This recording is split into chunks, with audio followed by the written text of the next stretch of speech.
Welcome back, everybody, to another episode of This Is My Bourbon podcast, where we discuss the spirit of Kentucky. My name's Perry. I am your host, and this week is a little bit different. I'm actually going to be on my own at the beginning and the ending of this episode, but the nice thing, though, is that in the middle, I have a really good interview with whiskey author, historian, and all-around just great guy, Fred Minnick. We met up at his office just outside of Louisville, Kentucky, and we chatted about, amongst other things, whiskey competitions. He caught a little bit of flack this past year, really earlier this year, where he named amongst a panel of judges Henry McKenna Bottled and Bond as overall best bourbon and show, I believe is what it was. And so we talked about that. We also talked about some of his writing habits and what got him into writing about bourbon specifically. So I don't want to spoil too much of it for you because you are, in fact, about to hear it. But I do encourage you to pour a glass, sit back, and enjoy this little interview that I did with Fred Minnick. So I'll be back with you at the end of the, or actually on the tail end of the interview. So see you in a bit.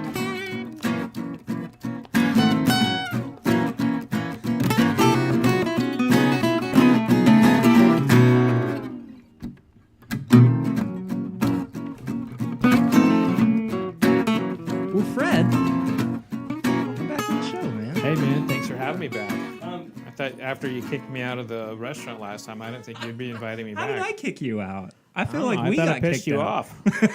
I'm kidding. What way? I'm kidding. Well, back when we were doing the little talk about Bourbon and Beyond, Yep. We had a little side conversation before Chef Edward Lee came in about whiskey competitions, and you had just come off of the San Francisco competition, I think, right after, like maybe a week or two before we sat down and chatted that first time. And we're going to talk some about that today, but I had some other questions too I wanted to ask you. And so many people, of course, in the bourbon world know who you are. I mean, you've been on how many podcasts at this point? Oh, I don't know. Yeah, and I mean, everybody can go online and read your bio and pick up your books and everything. So I don't want to talk too much about the generics of it. But what I really want to ask you, you've been around in this world longer than a lot of people are able to maintain, especially as a whiskey writer. What is it about it that keeps you interested and coming back to it? Well, I think everyone's got to find their place. I got burned out probably about 5 years ago. I started getting burned out on just focusing on calling people out, which, I do. I did a great deal of that, and it just like I started realizing that I wasn't having a whole lot of effect, Sure. And it's like you get frustrated with it, and I was, God bless him, Chuck Cowdery has this insatiable need to do it, and I found very early on that I would have to do more than that, so I could not model myself after Chuck and what Chuck had done. I had to find my own way. Sure. And my way is kind of telling a story, or like writing creatively and getting into the depth of something. And I'm launching a magazine. Right. I'm launching a magazine called Bourbon Plus. Right. And that's the entire vision of it, is telling a story and getting into the heart and the soul of bourbon. And it's beyond just what's in the barrel. It's the farmers who grow the corn and the mixologists who eventually make a cocktail with it, and the coopers who build the barrels. I mean, it's everything, but there's all these stories that go untold. Right. And I first learned this really when I was researching Whiskey Women. When I was researching the book Whiskey Women, I found all these women that nobody knew anything about. Right. And I kept finding real stories after real stories that I was like, no one's talking about this. The people who control the American whiskey narrative tend to be in boardrooms. They tend to be MBAs, and they think that the best way to sell their whiskey is to sell a story. And my tasting room here is just loaded with stories. Of course. And a lot of them are made up, and some of them are real. Like Booker's That's one of the things I love about Booker's. I'm just grabbing a random bottle Sure. here, but they have all of these little tags on their bourbon, and it's like a real authentic story connected to Booker No. Right. And I love that about what they've done. Do I like the price point hike? No, not necessarily. But, that's part of business. That's part of what they do. But so that's kind of like how I've been able to stand. And I really mean this. I try to be responsible. Responsible. I've seen a lot of writers not be able to stay in the business because they get too intoxicated. They go to an event and they make an ass of themselves. Mm-hmm. There have been writers or bloggers who got really hammered at an event and would go up to someone and say, "Hey, I write about you guys all the time. You don't spend any money with me." And so I've never been that guy. I've never been the guy. I try to never ask for anything. There's a lot of people. I mean, I'll ask for things if I'm doing a charity. Sure. I do a lot of charity work. Right. And I'll ask for a bottle. I'll ask for things like that. But I never try to ask for something that I believe would, is going too far or compromising myself. And there's a lot of people who get in this business, and all they can see are the dollars. Right. That's all they can see. And that's someone that's not really passionate about it, doesn't really care about the other people. And I care deeply about bourbon, and I care about the people connected with it. And being able to tell those stories has always been kind of like one of my great honors, So as a writer and a reviewer, did you come into this field with that ideal, that set of notions, or was that something that you kind of had to develop over your... When I first started writing about bourbon, which was 2006, 2007, I was just trying to get someone to let me write. And at the time, I was writing about everything from landscape management to sewage drain systems to the Bourbon Trail. and it was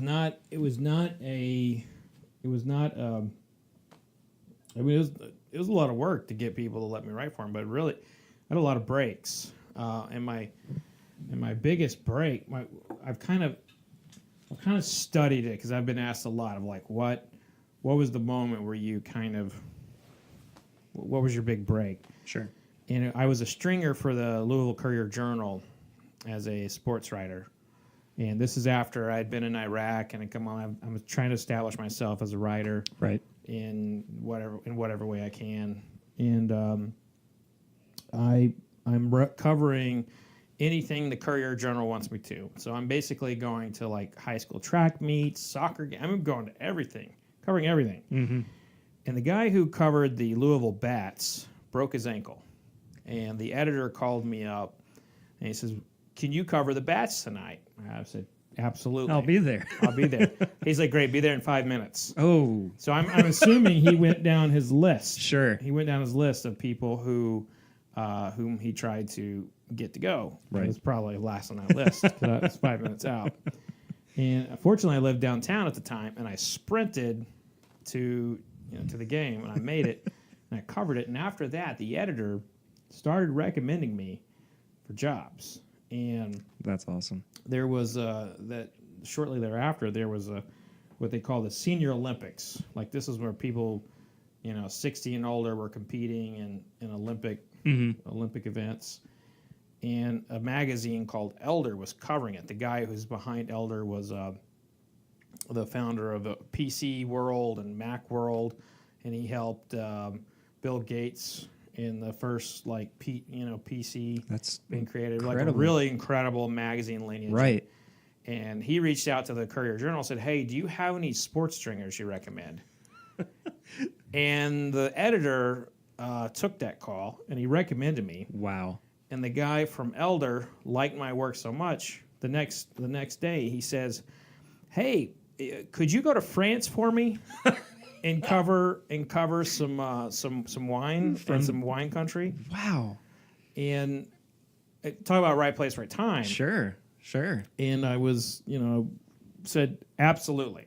So we go to France, and I'm trying, and I'm covering the wine scene, and I end up somehow in a room with a guy that's suing. So this was in Saint Emilion, and Saint Emilion's like this legendary classic Bordeaux area. It's like one of the great empires of wine, right? Little regions, like some of the best wine ever is made there. And this guy is in the middle of suing the classification system because he feels like he's being treated unfairly. Jeez. He never gave any interviews, never did anything, and I had no idea, no clue whatsoever who this guy was or what was going on. And he told me the entire story. And so I had like this only interview with this guy for it, and I ended up figuring out what was going on, and I would end up chopping that up and selling that story in several different publications. Right. Even got, I eventually got a little play with like Wine Spectator, but that was, and I had already written some bourbon stories at that time, but I was like, all right, I feel like I have an opportunity to carve out a niche as a wine and spirits writer. Sure. So I was going more broad early on, and when I did that, I was focusing largely on wine. Like the bourbon stuff would come when it came, but the wine was where I really honed in my kind of like reporting, and that's where I started really building my industry cred. And I then got a column in a magazine called Tasting Panel. They said, "Hey, you're in Kentucky. Can you cover Kentucky bourbon for us all the time?" I'm like, "Hell yes, I want to do that." So that was like 2008, and I kept doing wine and bourbon pretty much about the same. Right. And then in 2012, I was up for the Louis Roederer Best Wine Writer in the World for the emerging category, so people under 35. Right. I'm in this room with Jancis Robinson and Robert Parker and all these great icons of wine, and all I could think about was like, I just want to be around Jimmy Russell. Right. I want to be around Parker Beam and Fred No. Right. I was like, I didn't want to be around wine people. I want to be around bourbon people. And that was the moment where I decided that I didn't want to focus on wine anymore. That's when I went all in on bourbon. And the next year Whiskey Women came out, and that was the best decision I ever made in my career. And it wasn't anything that you felt like you had to kind of seek out. It just came naturally. Yeah, it really was. Like there's some things that, like I used to write for a magazine called Stores. It was ran by the National Retail Federation, and I was there kind of like a technology reporter. And that was so painful. Every time I had to write one of those stories, it was so painful. I mean, it paid well, and the people were really nice, but so I did this interview about a point of sale system, and that's the thing where you put your credit card in and they swipe it, and the restaurants push buttons and everything.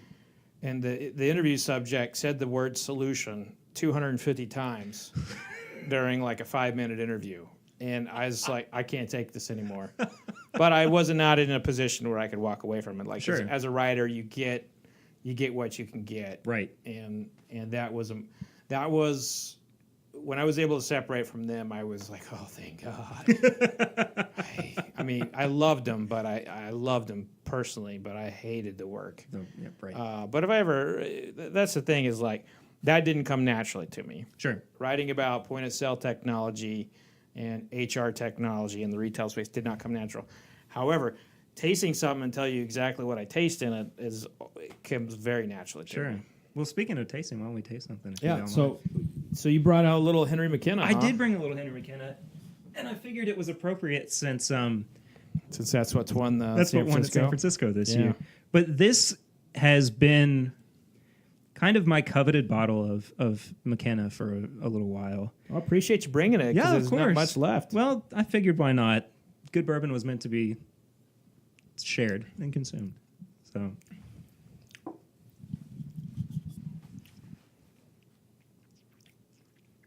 It's good. Sorry. It's a little hot for you?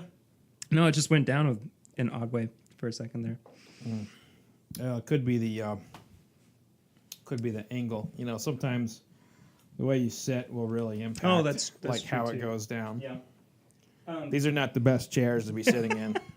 for bourbon drinking. No, these are not bourbon drinking chairs. These are more like sitting out on a patio smoking a cigar. And, Right.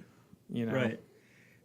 So what I've always found about this one that's kind of separated it is that it has, to me, an earthy quality to it that I don't usually find in typical McKenna bottles.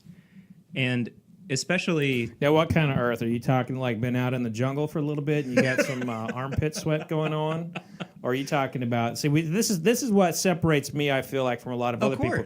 Like when I hear someone say earthiness to it, like I want to nail that down. Sure. Like I want to know what kind of earth. Is it like licking the dirt? Is it a mushroom? Is it some guy's, fungus on his toes? What's that smell? There's all kinds. You can go... Earth can be any different directions. Like sure. So you break that down for me. For me, it's more of that dirty, soily kind of taste to it, and I guess that comes from the barrel char, potentially. Or I think and this is something that I have really learned this in wine is that you can't, as a taster, you cannot get too focused on where something comes from a taste. You can just say like it tastes a certain way. Like there's sure. some things where you can't, like you can say, oh, that's heads and tails and all that. So like when I'm doing a lot of these competitions, you do it with a distiller. Distillers are great at their jobs and what they do. Right. They're often very bad. Like tasters on a panel because they're trying to ascertain whether or not that spiciness is coming from a rye or if it's coming from a barrel or a yeast or whatever, versus just saying it's spice and moving on as to whether how it hits the palate. So they focus so much time on where something comes from. I did a panel with a guy who was breaking down bad distillation after bad distillation. I was like, that's great that you can do that, but that's not necessarily the point of assessing something. You're giving somebody you're giving them feedback on their distilling technique. This is what they put out. So you gotta assess them for what they put out. But for this, I talk a lot. Yeah, man, it's okay. This is why you're here. I get. I get this. I get first of all, I get a cornbread, a really, really sweet cornbread, like a brown sugar butter, a little bit of brown sugar butter on there, and then a very, I don't want to say a fungus, but it's like a mushroom, which a mushroom is a fungus, sure, but it's like a pan-seared mushroom, and that would be earth, So sure. This definitely does not have a typical McKenna profile.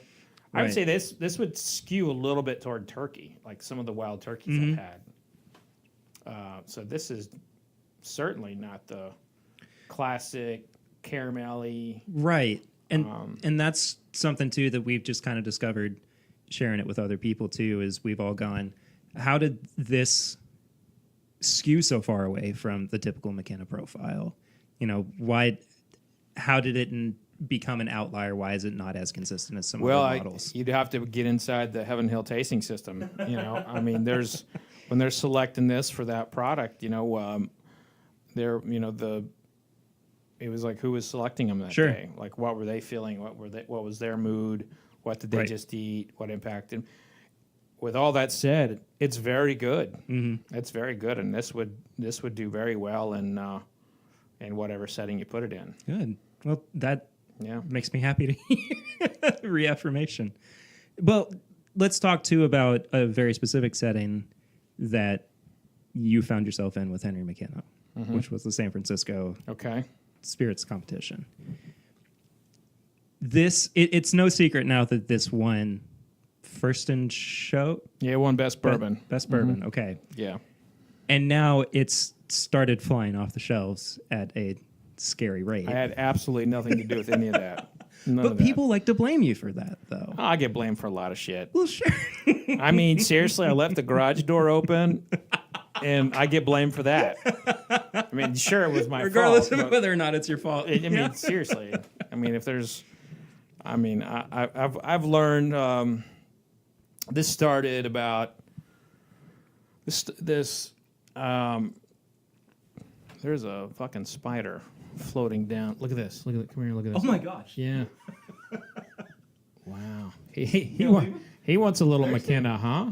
Oh my God. He went for it. He seriously. We have a spider walking into my glass of McKenna. He's like, hell yeah, it's got Bourbon some earth to it. Oh, he's following it too. Yeah. That was incredible. He's not in there anymore. Yeah, he's gone. He moved out. All right, what were we talking about? When you were first figuring out that it was your fault. Oh, okay, all right. So in 2011, I was really championing a product called Weller 12-year-old. I don't think I've ever heard of that. Just kidding. And this was in my tasting panel column, and I was just like, I was mentioning it all the time. And that's a trade journal. And so trade journals, that was something that people would read, and they would buy it, and then they would put my tasting notes on their shelf, and that things would start moving then. Oh, okay. And I so, always wondered where those came from. and that was the first one of the first times that I had kind of, seen that. Right. And McKenna was certainly, that was an unfortunate one because that's what I bought. That was my house whiskey. Yeah. So, and it was for a whole lot of people too. Yeah. But I think that also just shows that, hey, at least I'm not too far off. Sure. But I tried to point out that, I wasn't the only judge, but, it would be, it would be my blog post that would get a lot of attention, but I was definitely not the only judge. And the fact is, man, fucking good shit. No, yeah, absolutely. Yeah. I mean, it stands up. I really did get hate mail, though. Oh, I'm sure. And I was wondering, I wonder how much of it was tongue in cheek, and how much of it was like there's little fucking voodoo dolls out there poking me or something. But well, how do you? This is a very odd and kind of personal question, but how do you deal with some of those more hate-laced criticisms of your review? I think about. Do you just brush them off? Well, I think 5 years ago it would really hurt me. Like I would have 5 years ago, it was like I would see it. I wouldn't really respond to it, but I would see it, and I was like, man, what am I doing wrong? And one of the common things is like, you do it for free sample. I mean, you're in my office right now. This is low. Mm-hmm. Obviously, I'm not doing anything for free samples. No. I'm not hurting for whiskey. Right. And that started changing when bloggers started coming out who really did do things for free samples. That's never been me. Right. That started changing. But usually when I get called out or someone is like going after me for something, they defer with my opinion. They don't agree with me on something. And that's fine. Sure. But what bothered, and when I started realizing that we're all just a bunch of our own opinions, and then, I have my opinion, and believe me, I get it from both ends. Like distillers will pull me aside and fucking ream me. And CEOs and chief marketing officers will do the same. And then consumers will do the same. So I get it from both sides. Mm-hmm. All of that to me is now just fun. It's part of the game. But 5 years ago, it had a little bit of an impact on me. Sure. And it was especially, when it came from friends, because I have a lot of friends who are very much in the whiskey scene, and then they would kind of start laying on me in some of the forums. Mm-hmm. And I was like, dude, what is that about? He's like, you don't realize you're not, people don't think of you as like real. Yeah. A lot of, and then I started like comprehending that, and it just kind of moved on. What has happened, though, is that I've had threats made toward my kid. I've had threats made about me. I've also had people try to pick me up, a few times, and so that's where I draw the line. And also, the bourbon community is very good. Like they're in a Louisville forum. there was a guy who made this really odd comment about, attacking my son, and the bourbon community just like wailed on him. And it could have been, it was all taken out of context, Sure. and everybody was overreacting. But you don't mention my family in any contextual sense, No. in any form whatsoever when it's about me. Yeah. Like, say whatever you want about me, just don't say anything about my family. That's kind of upsetting, especially when, drinking bourbon, I mean, at its core, is really just to be for fun. I learned it's a pastime. that's right, pastime. and I think that's how 95% of us, 95 to 99% of Sure. us do it. But when I was covering the Pappy Van Winkle heist, that's when I started realizing, and that also that happened in 2013, 2014? So I'm like, God, that was a long time ago. Pull it up. Actually, if you can Google that while I'm just talking, I want to know what year that was, because it's... I can't even remember either. But that was the time that I started really separating all of this from like it's fun for most of us, but there's a percentage of the population out there that are just bad people, and they're bad people no matter what. And it was specifically when child porn got pulled into that case, like they found out one of the people connected in it all was had a connection in child pornography. It's scary. And that's when I was like, bourbon is fun, but there's still a portion of the people out there who are not. Sure. Was 2013, by the way. It was 2013. Yeah. Okay, good. So that was the same. That was the same year that I started in my mind separating like the personal connection to bourbon and like the writer side. Like, Sure. So I can't reiterate this enough. When I made that decision, I became a lot healthier. Because that'd be the time where I wouldn't be up at night worrying what someone thought. Now it's like, So do you find it's easier now to turn off the panel judge and just the bourbon expert? Yeah. Or excuse me, the bourbon drinker at its basis level? Is that an easy switch? And a lot of it too is I got some close friends I can drink, like I can just hang with, and that is so key. Is like, so I've never lost that personal fun or anything like that. But when you write something, and when you are out there all the time, I mean, just in the last month, I've been on several national TV shows, and I'm about to be on an international one, and I'm just out there a lot. And I get people who say, I don't know what I'm talking about. I don't know anything. What do I know? That kind of stuff. And it just doesn't bother me. Sure. 5 years ago, I probably would have been in a 45-minute long, deep pain about it, and then spend 3 hours writing an email to the guy, and then 2 hours deleting it. So, so he would never get a response from me. And he feels like he won. Yeah, but I would feel it. I mean, now I'm fine. And also, I also have a kid now. Like 2013, I didn't. I got another one on the way. And just things that can take you out of that bad spot. Right. But well, getting back to the whiskey competition, right after you got finished with San Francisco, I don't know I can't remember if it was a new article or one that he had already written in the past and reposted, but Wade Woodard, your buddy Wade Woodard, had posted an article that was something along the lines of whiskey competitions are dumb, or there's a lot of people who think that. Right. And, there's a lot of people who think that. So what's the value of whiskey competitions in your perspective then? So are you familiar with, when you walk, do you eat steak? I do, yes. Okay, so when you walk into a grocery store, you see that the steak is split up by select, choice, and prime. Right. And you know what those things mean. But what a lot of people don't realize is that the people, that the packing houses that cut the meat, and they pay the U.S. government a service for that. And the U.S. government, that is not a part of the inspection service. That's a grading service that helps sell the meat.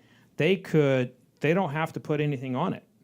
But if it gets graded and it gets select, choice, or prime, then it's going to sell more. And in the 1800s, the governments used to have a similar system for whiskey. They would have what they called assayers, and they would validate the quality of a whiskey. And then you started seeing competitions come out, and it would be like gold medal. You'll still see gold medals from the 1800s on bottles, and today you will. Like I think Old Bardstown has one, Jack Daniel's has one that they still tout from a long time ago. Is that Our spider friends back? And so those have a purpose for validating a particular whiskey as for quality. Right. And with the competitions, that is in essence a validation of sorts. It is also business, and always, and Wade's strongest point in his argument is that these people pay. I mean, you have to pay $500-$600 to enter these competitions, and they get graded, and then you have to fall on, as a judge, you have to fall on the guidelines you're given as to whatever the competition is. So San Francisco tells us to grade it by the glass. Like, so I am in the first leg, if you will, this glass right here, I have a responsibility to grade it either bronze or either no metal, bronze, silver, or gold. And the other people at my table have the same responsibility. Okay. We grade it, and then we come around and we talk about it, and then we come to a conclusion as to what metal it gets. Now, it's very similar to the magazines. The magazines rate, Sure. They rate on a number scale. So I kind of put it in context that the 70s are the bronzes, the 80s are the silvers, and the 90s are the golds. And so that, since that's what it basically did for Whiskey Advocate for a long time, it's very much, they're very congruent, just different end results. Right. And so that's how one competition is. Another competition will say, we're taking all of them and we're going to rate them. Like we'll give a number, or we're going to give a medal coming out of each category. I mean, now there's so many competitions because that's a strong business model. And if you are a new rum coming out, you want to get that. Sure. You want to get that medal in there because that's going to potentially Elevate sell for your you. brand. Yeah. But what has happened is everyone is wise to all the competitions, and it's really become how the trade makes decisions. So by trade, I mean the distributors, I mean a good chunk of the bar owners and the retailers. They'll buy like Saint Germain was discovered at the San Francisco World Spirits Competition. Oh, now it's called Bartender's Ketchup. There's been a lot of brands that were discovered at these competitions, and for many, when Barrel Bourbon won last year, that was the first time that anybody had heard of it. Right. On the national level, and I don't know if that ended up working out for them, if they capitalized on it or what, but that was a big win for them. And it was actually a big win for all sourced whiskey. But with that said, so the place is, I think we probably do have too many competitions. But at the same time, I've always wanted like a genuine kind of like Consumer Report style one, where there's no, you partner with like a retailer and you do the competition, but you'll see that when you start putting these on, you have to pay for glasses, you have to pay the judges. I mean, costs money. Yeah. We're professionals. Absolutely. The people at these competitions, they're not Sally hung over at the local bar. They're people they've honed in their palates, they know what they're doing, Right. and they're professionals. And so you have to get people at that caliber, or no one will respect it. For all the shit that San Francisco gets, it is the most respected in the trade. Absolutely. Because if you win that, you take a look at those judges and you're like, that person signed off on my product. And if anything wins that, coming out of it, they get tons of case sales. Right. But that's the double golds, the category winners, and all that. That's where you want to be. Right. If you're getting a bronze, that's a pat on the back, come back next year kind of thing. Which Pappy got a bronze this year. Really? Yeah, I gave Pappy a bronze. I mean, Wow. this is all blind. It was blind. It's all blind. So we know not what we're tasting. Mm-hmm. And yeah, I gave Pappy a bronze. I think that is, aside from everything else that you could have said, at this day and age, one of the best things that you can provide to give credence to what you do in these competitions. A, it's blind. B, you gave something that's really touted. Yeah. A bronze medal. One year, I can't remember the year, but we didn't, and I don't remember the exact brand, but we didn't medal one of the Buffalo Trace antique collections. I don't remember what it was, but There was an yeah, uproar. it was. It didn't get a medal, and I think a lot of people would be shocked by that. And that's another thing is like they give everybody medals and everything. Again, just going by how we're told to judge. Sure. If that was a competition that only gave 3 medals, I don't know how many entries they would get. Right. Because I've done those that only give 3 medals. Yeah. And again, these are businesses. They're not nonprofits. Sure. So it is a business model that has been in play for a few decades. Sure. And what used to happen was we used to give a lot of credence to the county fairs. So like if you won like the Kentucky County Fair or the Jefferson County Fair or something like that, that would be a big deal. Mm-hmm. What's gotten lost in our culture is that kind of agricultural competition, and really this is all distilled agriculture. Sure. And this is a part of that.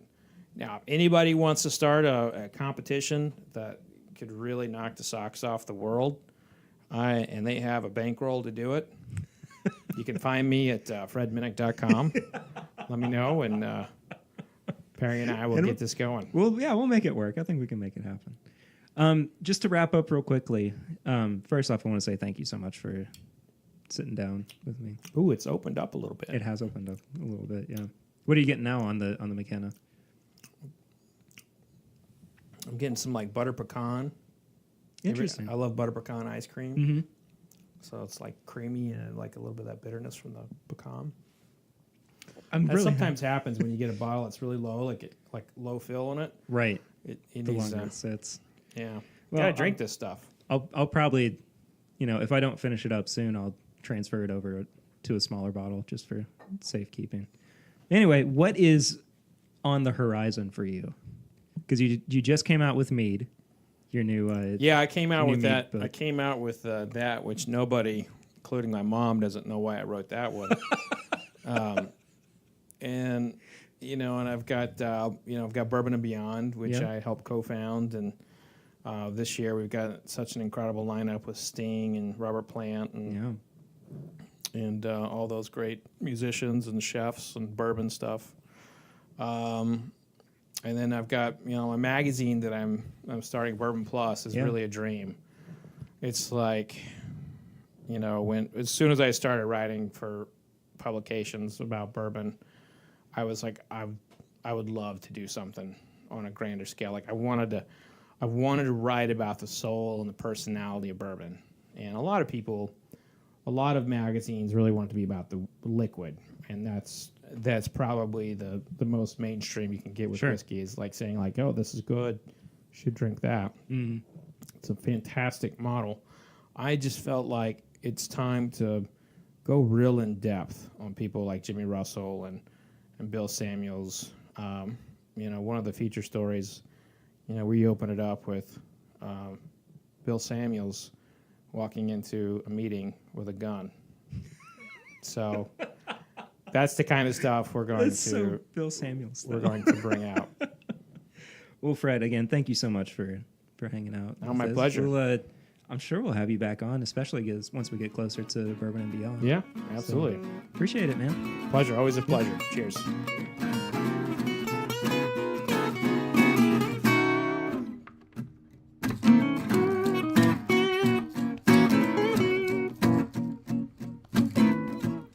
So if you would like to follow up with Fred on social media, you can find him at Fred Minnick pretty much everywhere, including Instagram and Twitter. And then if you just search Fred Minnick on Facebook, you'll be able to find him there as well. I'm actually not going to be doing a review segment on this week's episode, as it would be a little bit awkward, just having myself in the room being the only one reviewing, but I am sipping on Wilderness Trail Bottle and Bond. If you want to go and check out our actual review of this bourbon, go back probably about 10 episodes ago. I think that's when it was. Curtis and Swan and I actually reviewed this one. So go check that out. Chad and Sarah and I drank on it too a few weeks ago. But I am going to be doing a tips and bits segment for you, though. And to kind of keep with the theme of Fred Minnick, I'm going to recommend his book, Bourbon Curious. So what it is it's basically just along with a very short history on bourbon and the industry, you also get tasting notes for a lot of specific bourbons. We're talking Maker's Mark, we're talking Weller 12, we're talking, anything across the board that you can pretty much think of. And it's a really great introduction for less than experienced bourbon drinkers if you're trying to expand your palate and if you're trying to learn more about what it is that you're tasting.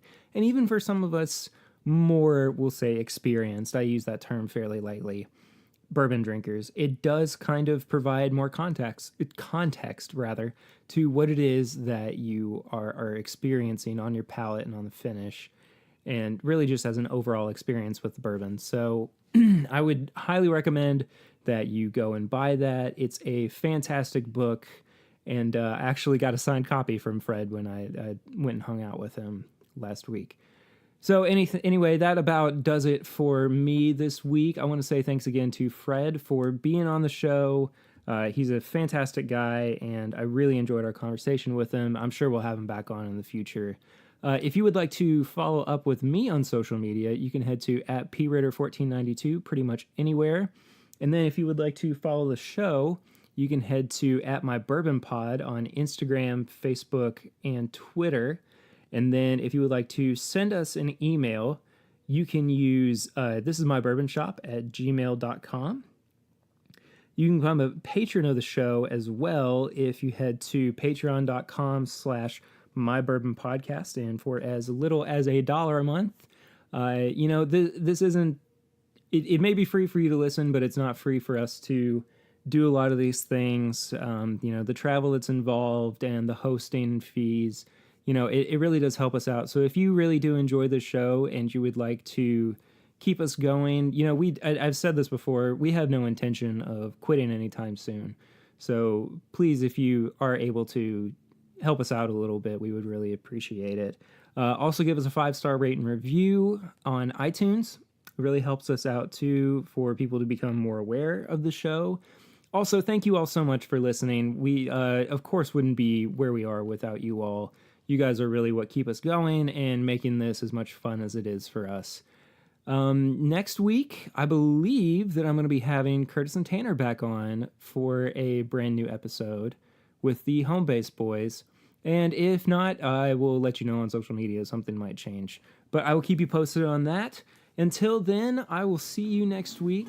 I'm Perry, and this is My Bourbon Podcast.